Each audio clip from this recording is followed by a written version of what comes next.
Perfect. Sorry, do you mind just starting? I can start. Oh, it's not. There it goes. Okay. Hi, everyone again. I'm Elizabeth Saunders, and this is my thesis presentation.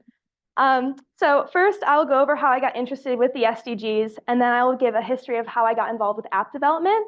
And then I'll work through 4 apps that I think exemplify how mobile apps can be used for sustainable development. And then lastly, I'll give my concluding remarks. So to understand why I appreciate the UN Sustainable Development Goals, I think it's important to address how I found them in my life. So to start, I am from Michigan, and specifically, I'm from Traverse City, Michigan. My hometown is known for 3 things. The first, that it's on coastal Lake Michigan, and it's known for its abundance of natural resources. Secondly, it's known for its tech infrastructure and startup ecosystem. And third, it's known as being the safe haven, the summer safe haven for so many people around the world who come in and visit in my hometown over the summers. Growing up, my family and I were active members in our church, the Central United Methodist Church in Traverse City. And this community grew me close to this congregation and where I was introduced to Emily Faulkner. When I was in middle school, Emily was in her junior year of high school, and she announced to our congregation that she was going to go out and spend the entirety of her junior year traveling the world and reporting on these SDGs and reporting back through her blog, Go Global Goals. When she announced her aspirations, our pastor followed up her mission with the words of John Wesley, the founder of the Methodist Church. He said, "Do all the good you can, by all the means you can, in all the ways you can, in all the places you can, at all the times you can, to all the people you can, as long as you can." And because I knew nothing of the SDGs, I decided to learn more through Emily's blog and through my own research. I learned that the Sustainable Development Goals, they stem from the MDGs, or the Millennium Development Goals. The MDGs were the UN's initiative to tackle challenges like poverty, healthcare, education, and combating HIV and AIDS. However, there was a lot of criticism. A lot of individuals thought there needed to be a more comprehensive and ambitious agenda, which led to the UN to create the SDGs, or the Sustainable Development Goals. These SDGs are broken down into 17 ambitious targets that are used to address sustainable development of both developed and developing nations. Importantly, these targets are all interconnected. Without one, the sustainability of another is affected. And many change makers play a critical role in advocating for these targets. And when I was in middle school, I found these targets to be particularly relevant. Growing up in the Great Lakes state, I saw as my state struggled to provide access to clean water through incidents like the fight over Pipeline 5 and the Flint water crisis, directly impacting sustainability in Michigan. Similarly, growing up during the 2008 financial crisis and seeing the economic impact in areas like Detroit, Grand Rapids, and then back home in my hometown and its engineering infrastructure, all reminding me that Michigan is directly impacted by these SDGs. But it wasn't until that I felt like I was directly impacted by these SDGs that they really piqued my interest. In 2017, the Time's Up and #MeToo campaigns were a national issue. They hit close to home for me when I found myself to be the victim of a situation that I was very uncomfortable in. Being in this situation reminded me of John Wesley's message and the SDGs. It brought me back to Emily Faulkner.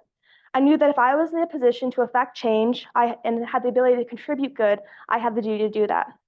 So in 2017, I had one of the senior boys at my high school, Elijah Cobb, teach me how to code. In this, I built and released my first app onto the iOS App Store called CalcuSaver. The user interface for this app was extremely simple. It was just a calculator, but the user on the back end would type in their name, their emergency contact's phone number, and their emergency calculator code. Once the calculator output equaled their calculator code, an emergency message was sent to the user's emergency contact, saying that they were in a situation and needed to be contacted. This was my direct response for that situation that I was in. The app attracted attention, and I won a congressional award from my congressman, Representative Jack Bergman of Michigan's 1st District.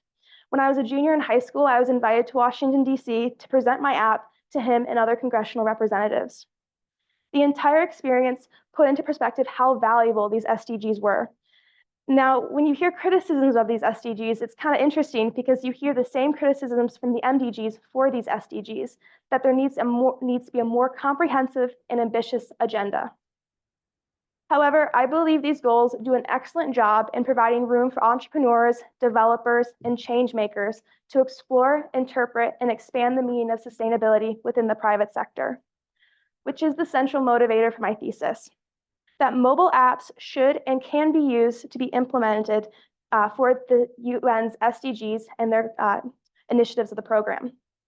I fundamentally believe this because I believe tech has the ability to collect, connect, protect, and affect. This was made apparent to me by coming to Georgetown and engaging with the computer science curriculum. At the end of my freshman fall semester, my final project for Dr. Clay Shields was to create a fictional database for a food bank here. And this project drew my attention to food waste and food insecurity issues. When I returned to campus and for my first year on campus in semester of fall 2021, I witnessed a significant amount of food waste and food insecurity that is prevalent throughout the DMV, both on campus and off. These concerns drew my attention to the Georgetown University exclusive group chat, the Free Food on Campus GroupMe. It's a university-wide system where students connect with each other by providing access to free food from just access from events. So here, Georgetown students are actively working to reduce food waste and food insecurity. And most interestingly to me, GroupMe was not invented to be the solution for food waste or food insecurity. Instead, the developers of GroupMe wanted to connect individuals. The Free Food on Campus GroupMe reveals that sometimes apps deviate from their intended uses. And not only does this exemplify how mobile apps can be used to achieve sustainability and sustainability initiatives, it also reveals how technology can connect individuals by collecting data that can protect communities and affect positive change. And so seeing how successful this system was, I wanted to see how I could apply what I was learning from in the classroom outside. To learn what I could do, I decided to study this group chat in fall of 2021. The results were shared and published to Georgetown University with the help of Georgetown's on-campus group, SAFE, or Students Advancing Food Equity. Overwhelmingly, I learned that these results of the survey showed that Georgetown students trusted this group chat, they used it often, and that is a reliable system on campus. And this brought me back to John Wesley's words. And I wanted to see how I can contribute good here. So I decided to code my own app that replicated the success of the Free Food on Campus GroupMe. My app aims to legitimize the concept of sharing food within a community. And through the help of Georgetown's McDonough School of Business, Earth Commons, SAFE, and so many people I'm so grateful for, I was able to build this app and deploy it to users in the DMV and then back home in Michigan. Which brings me to the last point of my thesis. Technology solutions will not solve sustainable development issues alone. They must be paired with community-based solutions that lead to systematic and sustainable changes. This point was made apparent when I left Georgetown. In spring of 2023, I took a leave of absence and embraced my CS education. I went to culinary school. In expanding the interdisciplinarity of my education, I learned that computer science is very similar to cooking and baking. At culinary school, I learned of the FIFO system, the first in, first out system. This is an organizing and management system that means what is stored first is what is retrieved first. This rotational system ensures that food is used before it goes bad. This concept, here's the system. And then this concept is fundamental in computer science with how data is rotated across the system, proving that technology is built on established principles, even the ones I was learning at culinary school. But this FIFO concept also reminded me of a quote by tech founder Sam McNeely. Technology has the shelf life of a banana. By the time you buy it, implement it, and train people on it, it's obsolete. And this contradicts what the UN defines as sustainability, or meeting the needs of the present without compromising the ability of future generations to meet their own needs. Therefore, as technology is designed to be used and address the SDG targets, it's paramount that we expand the design process to include the needs of the community that we're developing for, and whether a technology solution is even necessary. And so with all of this context of why I think the way I think and why the SDGs and app development is so fundamental for me, I think it's critical to break down how apps are contributing to the United Nations SDGs, because I argue that tech can connect, collect, protect, and affect. So first, mobile apps collect. I believe a great discussion for how technology can collect data is through the context of birth control options that have extended into the digital technology realm. The app Natural Cycles is the first non-hormonal, non-invasive form of birth control on the market that's approved by the FDA. Over the last 6 years, Natural Cycles has gone through rigorous medical testing and has been found to be a 93% effective form of birth control, which is comparable to condom use. The app works by collecting a menstruating person's basal temperature every day at the exact same time, whether through a thermometer or through being paired through with the Oura Ring or the Apple Watch. The collected temperature data points are used with period history and ovulation data to determine if a body is fertile or not, allowing the user to be informed on their reproductive health. Through this data collection and algorithm, the Natural Cycles app is an innovative birth control solution that is targeting key goals for sustainable development, as seen here in red. And while technology has the ability to collect and process large amounts of data, is extremely valuable in contributing to sustainability, it is not without its limits. To achieve true sustainability in addressing birth control accessibility, there is so much required grassroots and community organizing that is necessary. However, for an app being approved as innovative as Natural Cycles, the idea of what an app can do within a developed nation has truly expanded. I'm very excited to see how mobile apps continue to contribute to healthcare services. Second, mobile apps connect. While this could lead to discussion on how social media connects individuals worldwide, or having my parents here tonight, in my thesis, I explore a different type of connection. Throughout the world, apps like Uber and Lyft have dominated the rideshare market.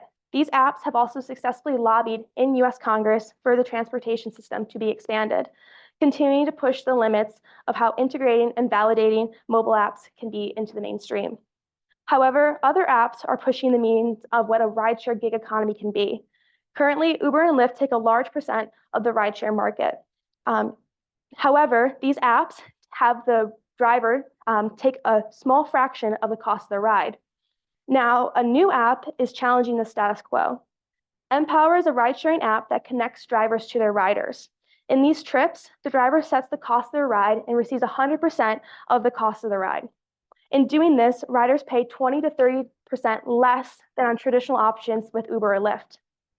Because the app charges drivers to pay a monthly subscription, instead of having every ride count towards their payment, Empower is able to also turn over a profit, and most importantly, contribute to these SDGs and contribute to the sustainable development that the UN has set out.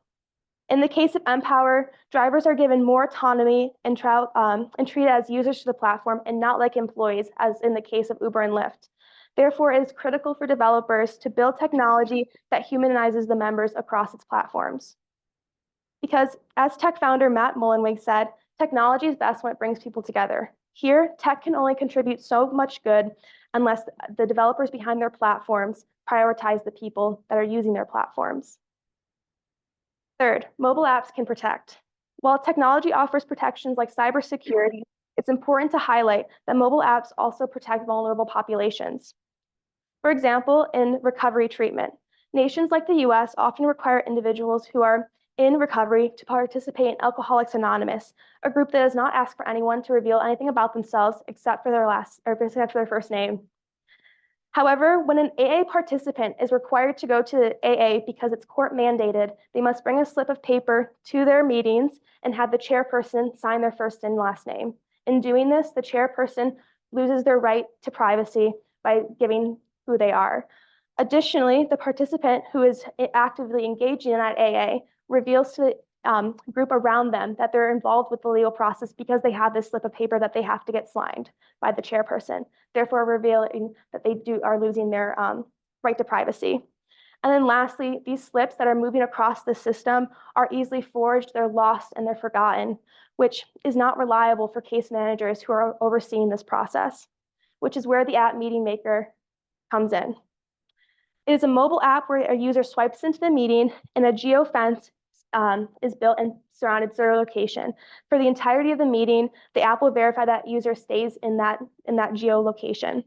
At the end of the week, the user and their case manager will receive an uneditable report of the previous week's meeting. In making AA more efficient and for recovery, the app Meeting Maker addresses the SDGs. However, it is essential to understand that with an app like Meeting Maker, it will not cure addiction. What it will do is allow participants to easily and honestly engage into the AA system. Over the last year, I have been working at Meeting Maker as a software developer. I have been fortunate to travel across the country and hear testimonies of the app and hear how stories of participants who are actively working through AA.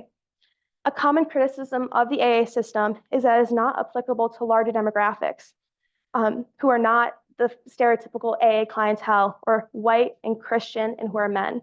The AA rhetoric in the program has not been modernized since its conception over 100 years ago, making it not totally relevant to a bunch of demographics. Therefore, while AA has allowed millions to go on and live sober lives, it is critical that AA is expanded to more diverse participants. In making AA more relevant to more individuals, systematic changes will lead to more productive outcomes to the SDGs and continue to protect vulnerable populations. And lastly, mobile app technologies have the power to affect. This is made apparent when we mobilize individuals on social media and hashtag activism movements, for example, the hashtag #MeToo initiative. Mobile apps have the ability to affect change and contribute to the SDGs. After the 2016 election, there was a misunderstanding on the functionalities of how US election systems work. Many voters were confused as to how a candidate could win the popular vote, but not actually win the Electoral College. This is exactly what Wen Cooney, the founder of Meeting Maker, saw in DC in 2016. So she developed the app Politicking as a means to educate voters on their local and national elections. Ultimately, the app aims to mobilize voters through education and connection in order to affect political change. As both developed and developing nations, for sustainable development is critical for civic engagement and participation. Therefore, politicking contributes to these UN SDGs. The founder of VR once said, "The most important thing about technology is that it connects people, that it changes people." This context is essential as we look towards its application to the UN's SDGs. Developing technology to be used for populations requires considerations for those communities. Technology has the power to affect change, so it is critical that we ask ourselves what kind of change we want to be making. Is using technology the most sustainable outcome? And importantly, because of tech's impact, it's critical to view it as being in the background of sustainable development. It is an enabler for many grassroots and community-based initiatives and allow for their productive initiatives. So this brings me to my final thoughts. I think it is valuable to look back to the UN's definition of success as we look towards our conclusions. Technology has a shelf life of a banana, right? So how can we use current and future technology to contribute to sustainability? Technology changes so quickly. There's no definite solution and one track to achieve sustainability. However, if we go back to John Wesley's words and think, how can we contribute good in our own individual ways? I think we will work to find ourselves in a more inclusive and sustainable community. So whether you are a user of tech, a tech developer, or a completely unconnected in the digital age, it is critical to understand your role. For tech users, the way you send likes on social media, interact with games, or what you purchase on the app stores is critical data that is used for the funding of mobile apps. You are contributing good here. And to tech developers, you have the knowledge and experience to build out solutions to real problems. I hope your skills are acknowledged and used to contribute to good and to sustainable development. This fall, I will enroll at CU Boulder's Interdisciplinary Engineering program, where I'll intend to research and build technology for sustainability and social impact, and continue to do all the good that I can. In my future work, I hope to engage with more app development and continue to understand its significance in our world. Thank you so much for being here, both in person and virtually. I'm very excited to hear more about Akhil's presentation, but before I go, I'd love to answer any questions.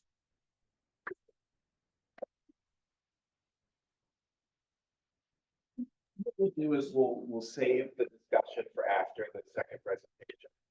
Perfect. But adjusting a few things like the presentation. Mind just saying something, Akil, why don't you come up and get hooked up? So Elizabeth, would you mind saying something about your two faculty mentors and the sort of interdisciplinarity of your program? Of course. So I have two amazing faculty members. I have Professor Mahe from the Computer Science Department, who, when I came to Georgetown, he told me to chase my passion. And to me, that led me to the Interdisciplinary Studies department instead of pursuing a traditional computer science degree. And so I'm very, very grateful for him. And then I also had Professor Bill Hahn, who is part of the environmental science and environmental biology programs here at Georgetown. And he has been so instrumental in educating me about food waste, food loss, and food insecurity, both in the DMV and then globally. So those are my amazing faculty advisors. Thank you. Elizabeth, I have a question. Can I ask? Absolutely, Mike. Go ahead, please. Yeah. Elizabeth, in the Meeting Maker app, the people are supposed to take the phone, and then there's a the location-based things say that the person has been there. What if I just give my phone to somebody else and then take it and I can go away? That's a great question, Mahe. So right now I'm working with the other software developers at Meeting Maker to implement biometric verification that users are actually who they say they are when they're using their phones. So most obviously that could be like face recognition. And so that's what we're seeing most commonly as our next solution for this. I got a couple of more questions, Elizabeth. The sustainable SDGs, basically, when I look at them, they are all interconnected. One affects many of those other things, right? Exactly. Same way, if you do something good, like eliminate poverty, then it'll eliminate a lot of other things. At the same time, if poverty increases, it'll increase the other things too. Is there a reason why they did it this way? Like, had them interconnected? I think I look back to like what I've learned a lot in the sustainability programming here at Georgetown, and everything is so interconnected when we're talking about sustainability issues. And it's sometimes computer science is easy to fall into the binary way of thinking, but particularly the sustainable programming here at Georgetown, if it's taught me anything, it's that everything is so interconnected and depends on each other. I see. What's next for you, Elizabeth? What do you think you can improve? All these apps, they all have deficiencies. How would you improve them? Yeah. For example, now technology like phones, the penetration in the US is very high. A lot of people have smartphones, but the SDGs are basically universal. Like, for example, in India and poor Africa and poor countries like that. How would you make this? How would you use them in those countries? Yeah, I think a lot of it will have to end up being mobilizing technology to those nations. So whether that be like the concept of leapfrogging, where you have advanced technology and bringing it into a developing nation to be used, I think that would be a good place to start, and working with the UN and working with NGOs who can be involved in this process to ensure that technology can be expanded from where it currently is in its grasp on developed nations. Great. Finally, Elizabeth. Thank you for joining us again. Professor Mahe is out of the country and participating virtually. Technology affords us that opportunity. It also creates lots of little things that happen during your presentation. So thanks, Elizabeth, for handling that with grace. We're now turning to our second presenter, Akil Cole, who's going to tell you about his thesis research. So the floor is yours. Mic check, mic check. Can people hear me? Cool. Yeah. That's a bit of a precursor for the format of my thesis. So I'll give you all a little clue. First and foremost, the center of my research is how gardens, particularly community gardens and farms, can serve as essential goods. And I'm doing this through a comparative study. So it's no secret that our planet is facing some dire challenges. From climate change and biodiversity loss to soil degradation and water pollution, our Earth is in pain. And it's also no secret that our societies around the world are also a scary place. Severe social isolation, mental illness, and political division plague our communities. And oppressive systems like poverty and patriarchy seem to fuel these challenges and threaten our health, our relationships with one another, and our connection to the Earth. So in the face of all this, I found myself asking, what can be done? Because that's a lot of really heavy stuff. And what is being done? And that's where this podcast and the research that anchors it comes in. So my research and my thesis for the interdisciplinary studies major is in the form of a podcast. So it's a podcast mini-series that takes place over the course of 4 episodes. And the central question I have is, how do environmental justice and food organizations use farming and land-based initiatives to pursue community transformation away from oppressive systems like the ones I mentioned, patriarchy, capitalism, racism, things of that nature, and toward community resistance to those systems? That is a mouthful, so I'm going to try to break that down. So first of all, you don't just wake up and decide I'm going to pursue a 5-line length question. How did I arrive upon that? So going back to my own educational journey, when I came into Georgetown as a student in fall of 2020, I took an Intro to Environmental Studies class with Professor Dr. Randall Amster, who is one of my thesis advisors. My other thesis advisor is Dr. Atashi, who's also here. And inside of that class in the fall of 2020, I was introduced to an organization that's become very near and dear to my heart, which is the Community Ecology Institute. And they are a nonprofit organization based in Columbia, Maryland, which is about an hour from here. And one of the things I learned, having come to Georgetown for political science and international affairs, as a lot of us do, I was like, maybe that isn't what I need to be doing. And so it was there that the seed was metaphorically and literally planted for me to start pursuing a degree and curriculum in sustainability and environmental studies. Going over to the spring of that year, so the second semester of freshman year, I got the opportunity to intern for the Community Ecology Institute. And it was there virtually, as I was taking classes back home in Miami, that I got to have conversations with people in the organization, the executive director, different people that worked at the farm that the organization manages, and people that volunteer, including interns and just regular volunteers. And through those conversations, I was like, wait a minute, I definitely don't want to go into public service, but I do want to be a farmer. And you can't farm from inside your room. So I decided to go to Columbia, Maryland in the summer of 2021 and spend some time at Freetown Farm, which is the main base of operations for the Community Ecology Institute.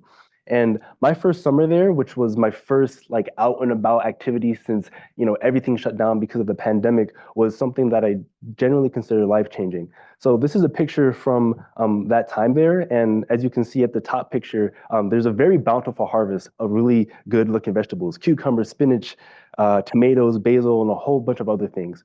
And one of the beautiful factors that attracted me to this lifestyle and the work of farming is I could take everything in that wheelbarrow and eat it. I'd probably want to wash it off first, but the notion that you could go to a place that you work and see people and commune with and then sustain yourself was something that was very novel to me. So moving into the following year, in my sophomore year, that was my first year on, well, actually, no, I might have skipped something, but that's okay. In the spring of 2022, I had proposed my, take this back. In the fall of 2021, before the spring of 2022, I was realizing that the government and political science curriculum wasn't for me. And I also realized that at the time, we didn't have an environmental studies major. And I wanted to find a way to integrate my passions that I just developed at Freetown Farm into something that was more aligned with me. And so I started perusing the different options that were available at Georgetown, and that led me to the interdisciplinary studies major. So I submitted my proposal in the spring of 2022. And at that time, I was like, how can we feed everybody through community gardens? And I was like, yeah, that's going to be the solution. Everyone needs to work at a community garden. Don't worry about all the other complicated jobs we have. We should all just be farmers. Of course, that's not how the world works. But in my new exposure to the world of farming, that's what I was thinking. And so I spent another summer at Freetown Farm in Columbia, Maryland, trying to deepen my exposure to this world of work, of community gardening and bringing people together on the basis of land and food and connecting with nature. So we're going to fast forward a little bit to the following summer. A lot of things happened in the summer, guys. And so I usually try to make the summers a time where I can make unusual or interesting moves that I wouldn't be able to do during the school year. And one of those moves was spending time in Cape Town, South Africa last summer, the summer of 2023. And I did that through 2 different programs. One was through the Justice and Peace Studies Department, which taught a course, a community-based learning course called Social Transformation in Cape Town. And the focus of that was not about farming and gardening, which was fine. I'm not interested in just plants. But I also learned about like social change and the dynamics that make this incredible metropolitan city of Cape Town what it is. And I came to appreciate that um, my naive perceptions of what I thought would save the world, what would change the world, and answer those really big questions I had at the beginning really needed to be complicated. Because what works in one place, for instance, in Columbia, Maryland, isn't necessarily going to work in Cape Town, but there are similarities. And so we fast forward to this school year where I was solidifying my path and saying, hey, like, let me try to break this down. Let me try to make this my thesis, essentially. And so between last fall and now, I've been researching, let me see. Oh, sorry. I skipped it. Yeah. I've been researching how the context of Cape Town, South Africa, which is this bustling metropolitan area that is beautiful, complex, and deeply unequal, compares to the place that is Columbia, Maryland.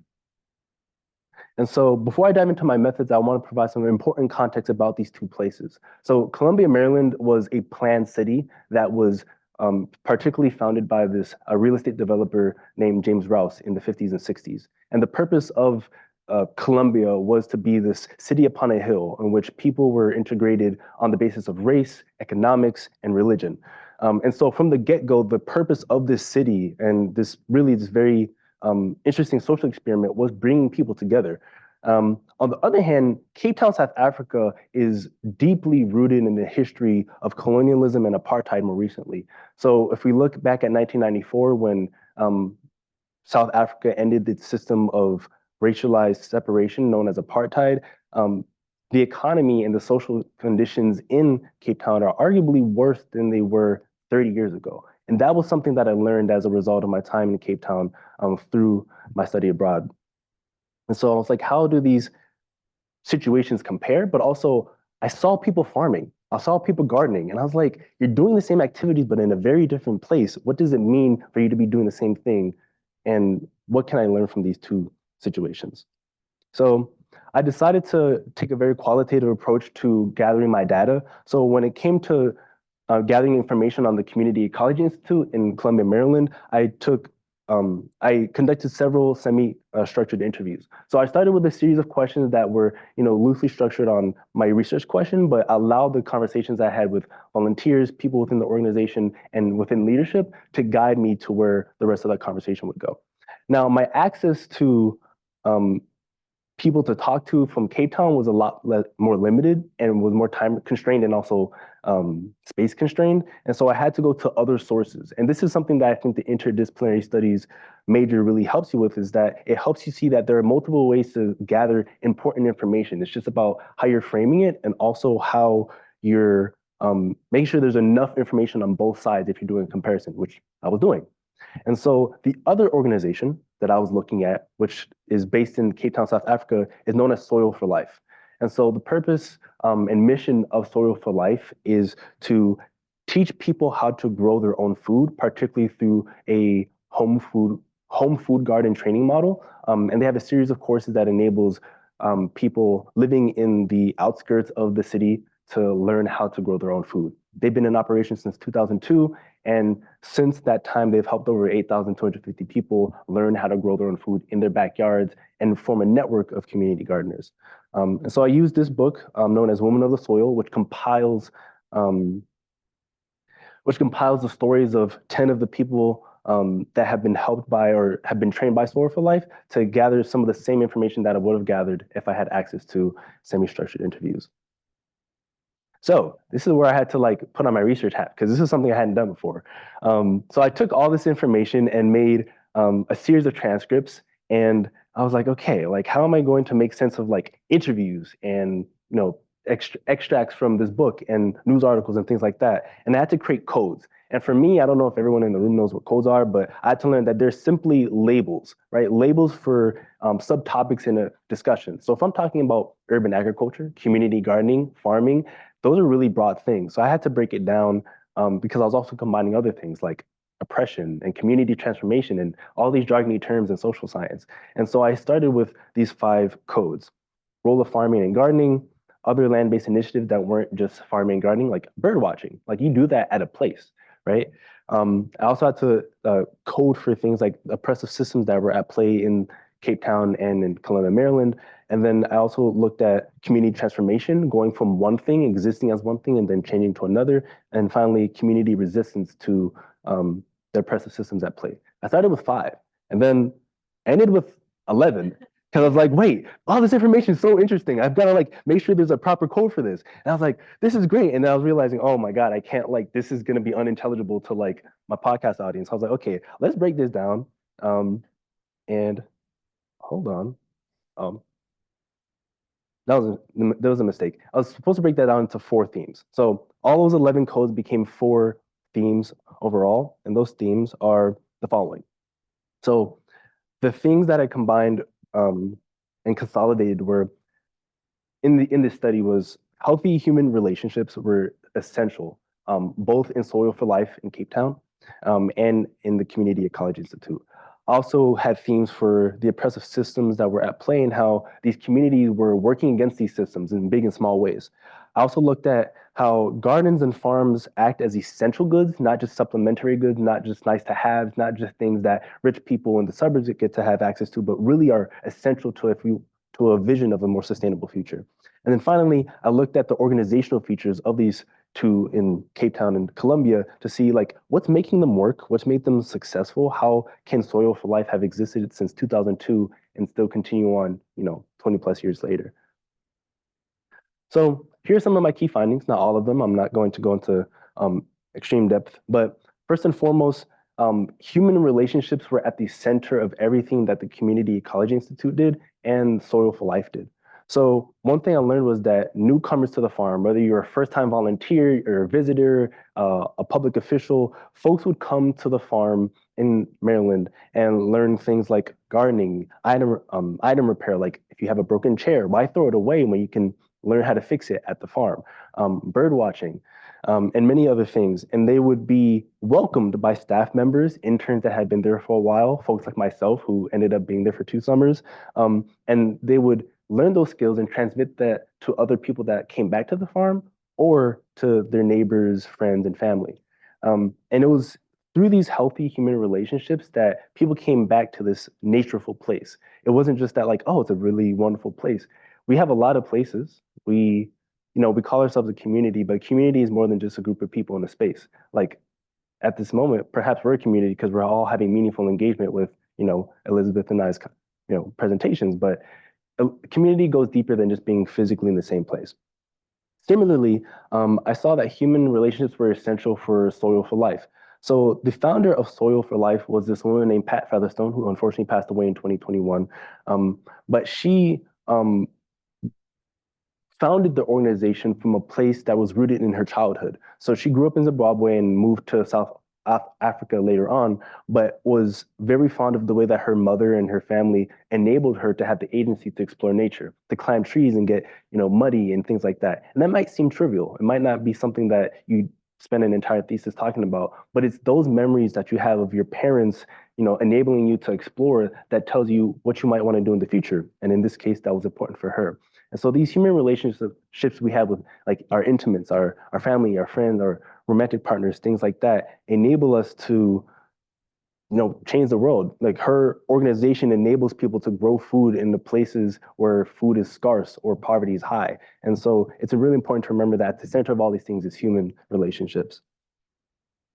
Additionally, I learned that these places, so the farm in Columbia and the farm and the organization in Cape Town, they act as places that are deeply positive, like resistors against a lot of the forces that are at work. So particularly in Columbia, Maryland, it's one of the wealthiest it's within one of the wealthiest counties in our country. So as of 2023, Howard County, where Columbia, Maryland exists, was like the 6th or 7th most wealthy county in our country. And Columbia, Maryland in particular, was a very wealthy county. But that doesn't mean people don't fall below the poverty line. That doesn't mean that people aren't getting their needs met. And so in one of my interviews with staff members at the Community Ecology Institute, they were noting that one of their roles as the organization was to fill the role of fresh food, where folks that were just above the poverty line couldn't get access to government benefits. And so there's a network of people in Columbia, Maryland that are like, hey, the local, state, and federal governments aren't providing this essential service of fresh food. How about we provide it instead? And so that's one way that people are resisting these systems. And in the case of Soil for Life, a lot of their work takes place in an area of Cape Town known as the Cape Flats. So I wish I put a diagram up there, but Cape Town is very much like a bowl. So if you can see this is Cape Town, right? The center of it is the city center where all the business takes place, and that was very much designed under apartheid when the apartheid regime in 1948 was like all the white people will need to be in the center of the city so they had the best access to the jobs and the best access to the green spaces and things like that. Then on the slightly less center, you'll have what they call Malay people, and then you'll have colored people, which is usually mixed race people. And then finally at the very outer edges, which historically has taken about 95% of the population, were native Black South Africans. And where those native Black South Africans exist, during apartheid and even now, is known as the Cape Flats. And as you can tell, as you go further and further away from economic opportunity, that also means you have less government services, you have less businesses, you have just a much worse quality of life. Poverty and crime are very high in the Cape Flats. And so Soil for Life is like, we're going to resist this system of apartheid and its legacies by teaching people how to grow their own food, teach them how to have the agency to be cultivators and have a network where they can exchange information and technical know-how. Also, so this is kind of the center of my thesis, gardens as essential goods. So in the case of CEI, this particular theme connects to the first theme of the importance of healthy human relationships. I learned that a lot of the people that attend the farm at CEI, and even folks that are helped outside of it by their external focusing programs, that is like their main third place, right? Outside of school, outside of home, outside of work, that is where they go to feel welcomed and happy and to have meaningful interactions with people in a way that otherwise they wouldn't have. And so these farms enable people to like not be suffering from isolation, because one of the biggest issues that we're facing, and the U.S. Surgeon General has stated this in recent years, is the epidemic of loneliness. Despite the interconnectivity that these devices enable us to have, we're more lonely and disconnected than ever. And so these farms act as literal common ground for people to come together and have meaningful interactions. And this is also the case for Soil for Life. So because their focus is on putting the skills of gardening in the hands of people in their homes, this enables people to connect with trainers who teach them how to do the thing, other gardeners who learn, so they're learning in a cohort of people, and then people that may need to have help for food security reasons. And then finally, I know I'm rambling a little bit, I'm yapping a little bit, is the theme of organizational features and operations. So in both cases, this is kind of a similarity despite the many differences between Soil for Life and the Community Ecology Institute. Both of them they may not phrase it the same way, but they both act as centers of their communities. So, the farm in Columbia, Maryland brings people together, as I mentioned before, but also enables an exchange, like economic exchange through plant sales and the exchange of like physical goods. A lot of the food that is produced on Freetown Farm is donated, but some of it is also sold through our plant sales.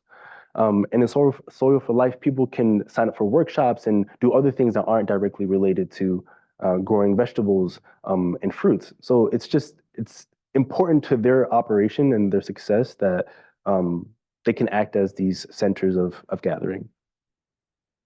So, in conclusion,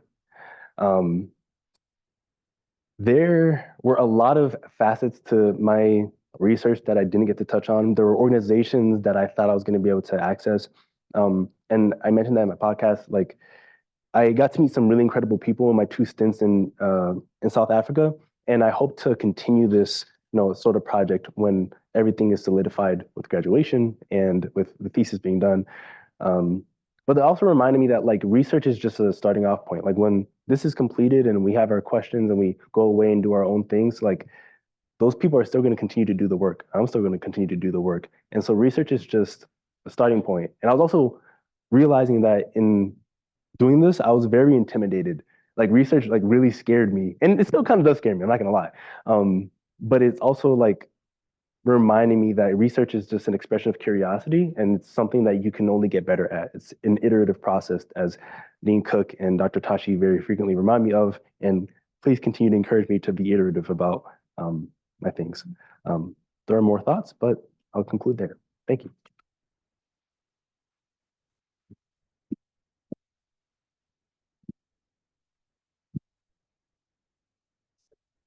So a good time to invite both of you to up to the front and take some questions. If any guests on Zoom wish to ask a question, would you just use the comment function and I will try and add that question into the room. But we're going to kind of be a little room specific to start. So anybody want to kick us off? Question for either of our two outstanding thesis presenters. I'm going to start just because you got to warm up the room. Tell us about the podcast aspect of what you're doing and why. I mean, I think that as we heard from Elizabeth, she could talk more about her code app development and studying of the app. Both of them were involved in quote unquote pure research, but also applied research. And so I'm interested to hear a little bit about the interactions. Yeah, thank you for that. That's like, hello? Okay. Definitely missed that. The main reason I chose to make it a podcast and not a traditional paper or another format is one, I had experience with podcasts. So my initial interaction with the Community Ecology Institute was through a podcast that I made virtually. And so I was like, this is a great way to connect with people, even if you're not necessarily in the same places than physically. But more importantly, I wanted my research to be accessible. So a lot of the time research is hidden behind paywalls and the academic just everything, and I think it's important to have like rigor in your information, but I think it's also important that we don't gatekeep. And my attempt at not gatekeeping was making it in a format that I know is accessible and very easily transmissible.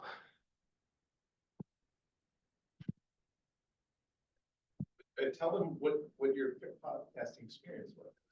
Yeah. Okay. So so if you look on Spotify, Apple Music, or any other streaming platform, you can look up Community Blooms. And the purpose of Community Blooms, which is the podcast that I've been working on for the past few years, is to highlight the positive stories of people doing good work in the fields of education, health, equity, and the environment. And so I started with people at the Community Ecology Institute. I was like, wow, y'all are doing something so amazing. I shared with my mom and my dad. They're like, oh my God, that's so cool. And like, you're going to be a farmer, right? I'm like, yeah, maybe. I'm like, I wouldn't have ever like thought that conversation would have happened if not for something like, Community Blooms. And it's been a while since I released an episode. If you'll see, it's been a little over a year. But what I'd like to do and what I have done is focus on different kinds of communities. So the first community I focused on was in Howard County and the people that worked in and around it. And then the second community was the community of students. So I've got actually a former Georgetown student, Willow Volker, on one of my episodes. I interviewed myself kind of in a reflexive exercise. And I've got a series of conversations from friends from American University that I've also been waiting to publish because I've just been busy.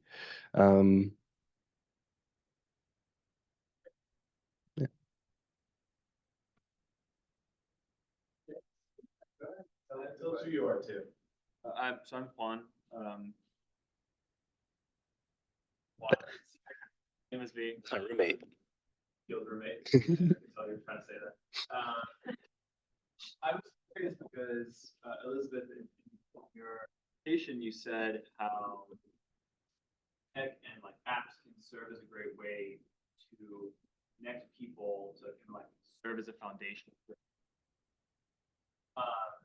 But then Akil also good point. That's like, despite this fact that we're more integrated than ever, we still have a deeper sense than ever of loneliness. And so I'm wondering, how do you mediate that in your perspective, and how can that? Yeah, no, great question, because I would also, yeah, thank Elizabeth, you. can you repeat the question, please? Can you repeat the question? Should I repeat it? Yeah. Okay. Yes.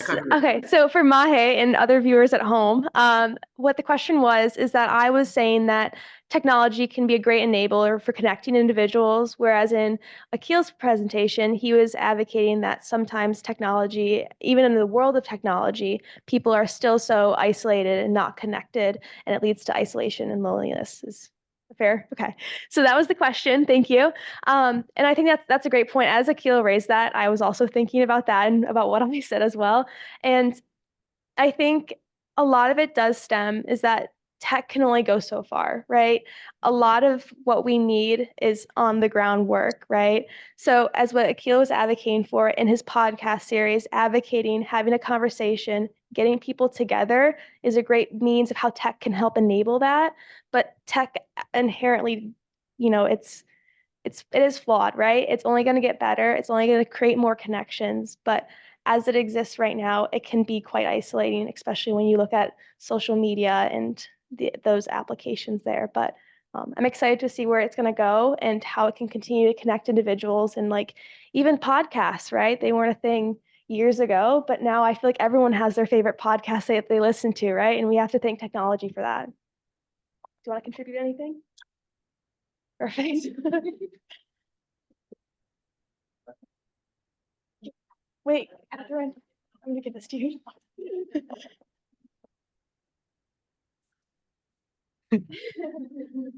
I'm Catherine. I'm a junior studying interdisciplinary studies. And so, Akil, I was wondering, you mentioned a lot of the similarities between the Community Ecology Institute and Soil for Life, but I'm wondering, like, you also mentioned that there's some differences, and what were those, and why do you think those arise the way they do in their different cultural contexts? Thank you.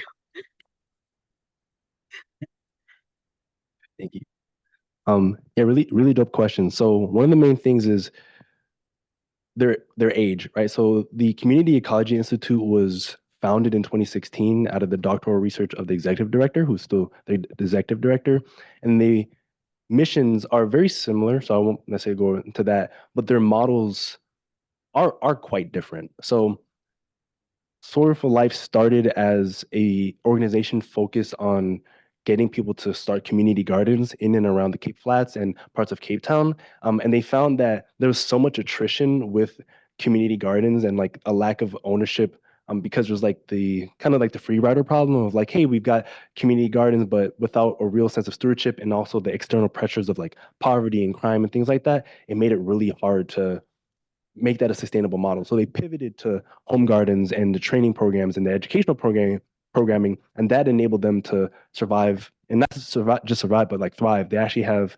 programs that have an international education focus. So they're based in Cape Town, South Africa, but they also help exchange information with organizations in Uganda and Kenya as well. On the flip side, like the Community Ecology Institute is very much based on two farms, primarily one farm, but two farms, both of them about 6 acres large, that are like community farms, and they're organized into a series of community gardens. And I think the fact that the space is stewarded, or if you want to use another term, like owned by the organization, and they invite people in, and it's really open, is something that gave, I guess, CEI more success than perhaps Soil for Life had initially. Also, it's really important to consider that like the context in which CEI is operating is like highly affluent. Like most people are homeowners. It's a very suburban area. Most people have a terminal degree, and so there's just a lot more local support, like economically and socially for that. And that doesn't mean there's like no social support in Soil for Life or in Cape Town, but it's just a very different level of support that's existing. Question, what, this- who's gonna give us? So Ollie asks, this is to Akil, what dynamics you notice around gender on the farms? How do gender roles vary based on location? They're thinking about women as well. But this is something that I know that you've thought a lot about, because that was one of the questions, was the role of gender in community development in these type of farm and food based. So. Yeah, thank you for that, Ali. Trying to see, there's gender is huge in this particular respect. So pointing to soil for life, as I mentioned, one of the main oppressive systems that I named at the beginning was patriarchy, and Cape Town in particular has been named as one of the least safe cities for women to exist in for decades, which is just a terrible fact. And part of that reason is that the gender roles there are deeply rooted and strict. And so, especially as you go further and further out from the city center, outside of the city bowl and into the Cape Flats, a lot of women, one, have fewer economic opportunities, and there's a higher joblessness rate among women. And so that creates perhaps a silver lining of a lot of the participants in Soil for Life and other organizations that teach people how to cultivate their own gardens are women. A lot of the trainers happen to be actually kind of a gender balance inside the organization, but a lot of the cultivators are women. Like the book that I drew a lot of the information from collects the stories of 10 women. It was founded by a woman similar to the Community Ecology Institute. So a lot of the leadership, a lot of the participation is by women. And there's also an age component as well. So there's an intersection of age and gender here. A lot of the participants are either elderly or like retiree age woman. Not all of them. They invite people of all ages, but people that have the time, or because they've been excluded from the traditional economic system, just have the bandwidth to be to engage in home gardening. And I guess building on that as well. I'm sorry to monopolize a lot of the time. In the Cape Town context, there's the expectation that women are the providers of food. So they may not be the money breadwinners, but they're expected to provide the food for their families. And so the ability to actually grow your own food is enabling them to, at the very least, do so in a way where they have more agency than they otherwise would have. Questions for the room?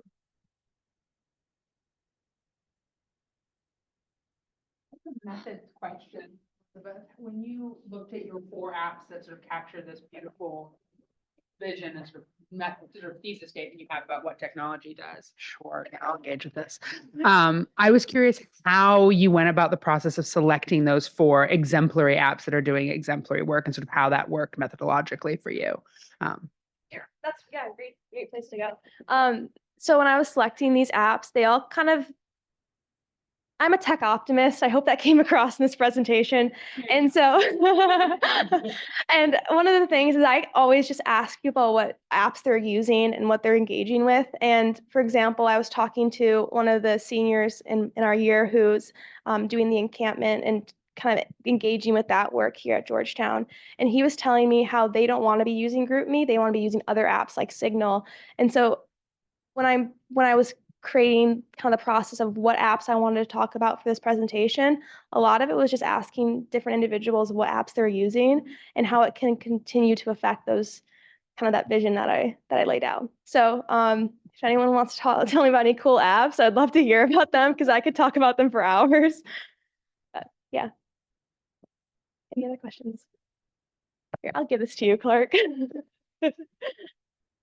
Sorry to make you run around. Oh, it's okay. All right. Okay. I think that's working. Hello, I'm Clark. I'm a senior in the College of American Studies, so not far off, kind of like a cousin to you guys. So it's nice to be here. Incredible presentation to both of you. Akil, I was wondering specifically if sort of like, I don't know, if urban rooftop gardening ever came up as like this idea to like bring that sense of community within spaces that may just not have like the open, I guess, rural areas to have like a whole farm, or like for whatever reason couldn't have like a regular garden. I don't know if that came up at all, but that was just something that came to mind, and I was wondering your thoughts.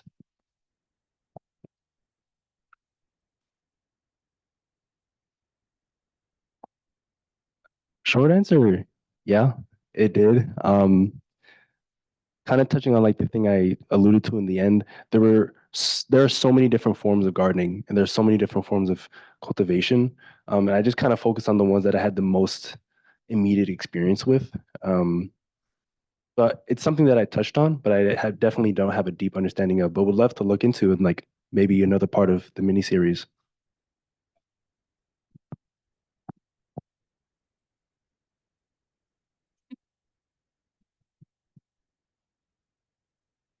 Hi there.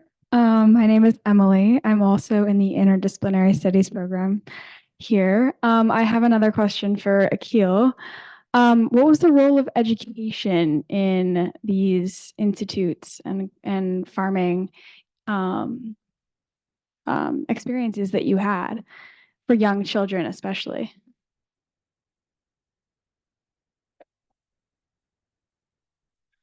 They were big. We love kids at the farm. They're like the joy, along with the chickens. And they love the chickens too. We call the people that like so like at Freetown Farm, the name that we give to the people that take care of the chickens are the chicken tenders. And yeah, it's kind of tongue in cheek. But one of our primary programs at CEI is called we have two. So one is called Roots and Wings, and that's a supplementary homeschool program for students that are homeschooled, and we serve students from like I think like like age 4 to like I think we started serving people that are just entering high school, so 4 to about 15. And one thing that's really important is that like they get access to nature-based education. They're getting to learn like animal husbandry, so they're learning how to take care of the chickens and the turtles that we have in the farm, and they're learning how to identify different kinds of plants and like don't touch the thistle because it's going to hurt your hand and things like that. And I was invited actually last spring to deliver like a workshop for one of these classes. It was for their middle school. Is the audio kind of odd? Okay, I don't know. I'm just sensitive. Um, to one of the Roots and Wings classes, one of the middle school classes, and it was just really nice. It was like a group of 12 students that were present that particular day, and I was just going through different like mindfulness techniques because I'm really big into meditation, and that's really important part of my spiritual practice. And so I walked them through different spiritual practices, and some of them are like really digging it. Some of them are like, "You're making me sit still. This is the worst thing you could have ever done." And I was like, I tried to mix in different things that appealed to them, but I think that exposure at that very young age is something that they may not have like concrete memories of, but they'll have soft memories of. You know, they'll have a very positive association with the leaves, the trees, the chicken, and the chicken tenders. You know, we don't eat the chickens for good measure, just so you know. But education is essential to like the mission of like Community Ecology Institute and Soil for Life. But in particular for young people too, because if you start there, you don't have to like pull teeth for us old folks and getting them to a farm. Higher education connection to was that part, Georgetown will be involved with the founding of CEI, or is Yes, like for instance, my other thesis advisor, Dr. Randall Amster, he's a frequent volunteer at the Community Ecology Institute. One of the staff members is actually a Georgetown alum. I was like, wait a minute, I recognize your name on the catalogs, and he's the farm manager there. So there is definitely a Georgetown connection to the organization. There might be. I might not know about it. But might be. time for one more questions?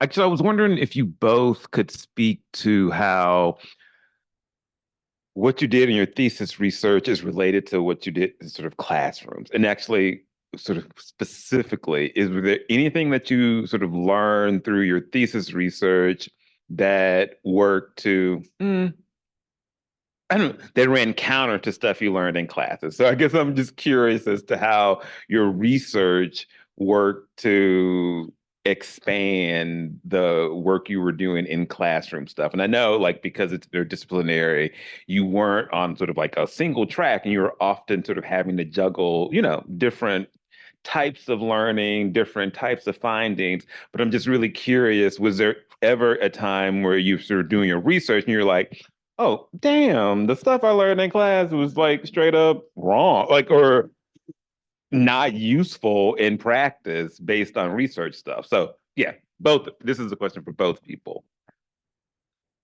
Take this one first.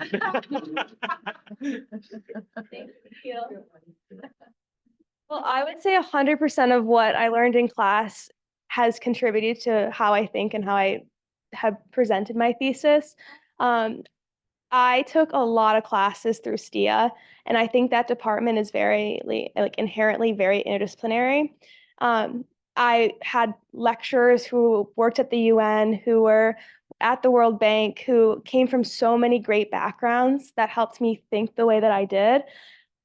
I think I was never at a point where I said, oh my God, what I'm learning is not what I'm seeing, right? Like, this is wrong. I think it's always expanded what I've been thinking and what I've been believing. And so I'm very grateful that the interdisciplinary program has let me take a lot of STIA classes, as well as classes throughout all 4 colleges. Very similar to Elizabeth. Like, each of the classes I've taken have built on or at least sharpened my understanding of, this process I'm in now.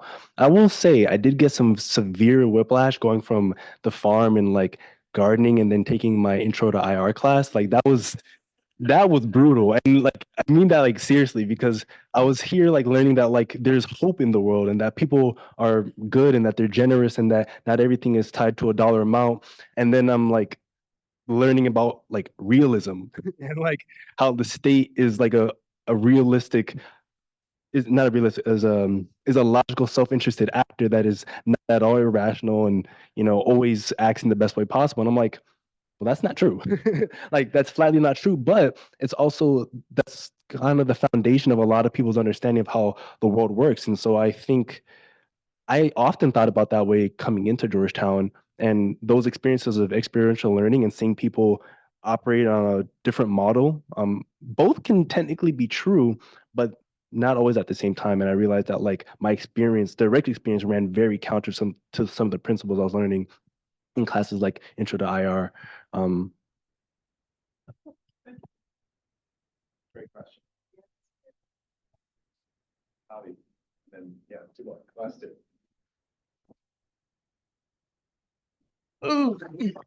Thank you. My name is Javi. I'm a junior in interdisciplinary studies. My question is more like extractive of you both. Is there, I mean, since we just literally watched you both like walk across the other side of this journey, can you give us some, I don't know, advice or encouragement or any words for us who haven't been there yet and who are still planning and are still learning, less experienced sort of fledgling interdisciplinary scholars from the experts? I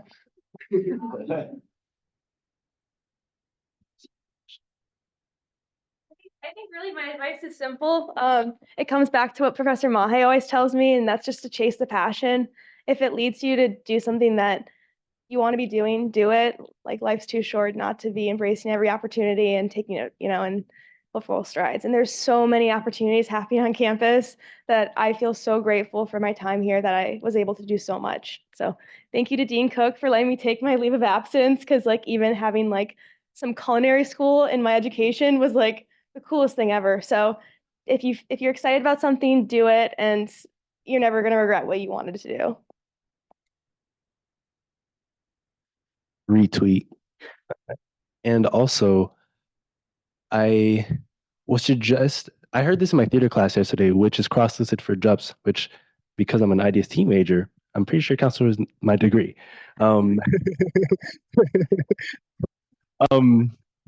All the things are interconnected. But this is something that I did not take to heart, and I definitely think is a very important principle, is the research process is iterative, and share your iterations as frequently as possible. Like, I guard a lot of what I'm doing close to me, and like if it's not complete, if it's not perfect, like my advisors can very much attest to this. Like they won't hear from me for far too long, and that's not going to help you. Like it's better to say upfront that, hey, I'm further behind than I really wanted to be, or like than we agreed to be, so that they can actually give you constructive feedback and not leave you in the dark. It can be scary because your pride might get hurt. Like, oh man, like I wish I was further along, but in the long run, it'll be a lot less stressful. So just go out on a limb and like allow those iterations to happen.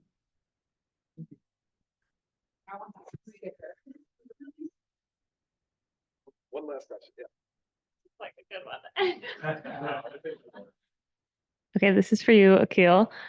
But Javi's question was a better one to end on because I'm curious of the different forms of ag and gardening that you've seen. And the conclusion that you came to was that it's a great thing, an essential service. I'm wondering if there are any cautionary tales or challenges, like if you happened across any instances where something like that might cause harm, or like if there were certain practices on any of these farms or gardens that were less great than others. Just asking for a Georgetown garden. Yes, actually, a big shout out to Dr. Yuki Kato, who this question directly relates to. So she was one of the co-authors for a book called A Recipe for Gentrification, which was important to my research. And it was part of, I took her class last semester, environmental and food justice movements.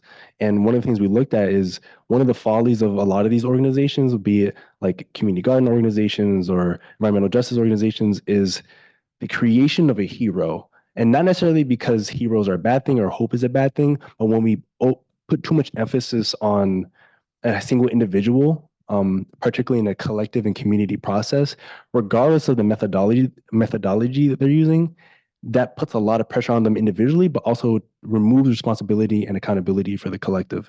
And so as Hoya Harvest continues to grow and like do really great things, like trying to share the responsibility and like really bring people in at every step of the process is really, really important, really important. And also not to do so performatively, but also to make sure you're doing it in a very like logistical way. Like if someone provides input, it's not just like dished away. Not saying this is what happens, but just like as a practice, but making sure that input is really put in, because the risk could be that a hero or a set of heroes is created, but the wider message is lost, and then things fall down because there's just too much pressure on that one focal point.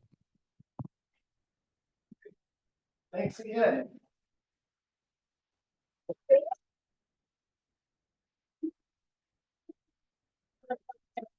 Yeah, absolutely. Yeah.